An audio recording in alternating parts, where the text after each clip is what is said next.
The jets on the carburetor are all trial and error. You need a jet that will work from stop to halfway to wide open throttle. That's what you need. In order to do that, the carburetor is a metering device, and we have to understand math a little bit. The carburetors are designed to give your engine at all speeds 14 parts of air to 1 part of fuel. Okay? If you get too low or too much, you're either running too rich or you're running too lean. The only way to check this that I found, and I may do this later on because now I have a long pipe, you have to buy a K&N, what's called as an exhaust meter analyzer. And what that comes with is this cool little gauge, this little square gauge right here, or right up here. It's got all these bars. It's got yellow, green, and then red bars on here. Then what that does is that hooks to an oxygen sensor, which is about as big as a spark plug right here. The oxygen sensor, you have to go down, well, it's probably better if you do it professionally, is they give you a nut, this real thin nut that you put right here. Let's just say they give you a nut that fits like there. You drill a hole in your exhaust, you put the sensor in, which is just like the spark plug. Then you hook your wires up to it. Now where you put it on the exhaust, I'm not too sure about, because it's not designed for two-stroke. I just don't know where you would put it, and I'm not going to cut a bunch of holes in my pipes. And I take it to a buddy of mine who's a nuclear welder next door. It's nice to have a nuclear welder next door, especially when he's really, really, really good. And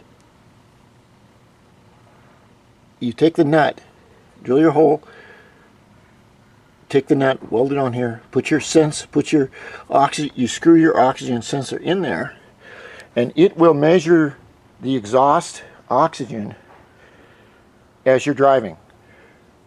And it will tell you up here on this metering thing while you're watching it if you have too much fuel air ratio of either 14 or 15 to 1 air per gas. Fuel, petrol, whatever you want to call it. Gasoline, if you would say it in Australian. Mad Max movies. It's cool. We need gasoline!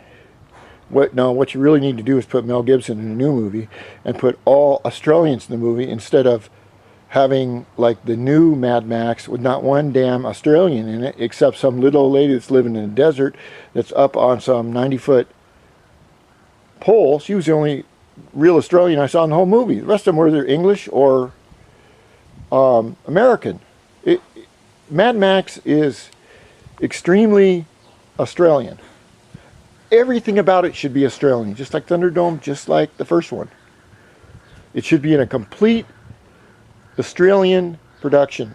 Americans, the only thing they should do is say, listen, all right, we're going to give you $100 million, go make your movie.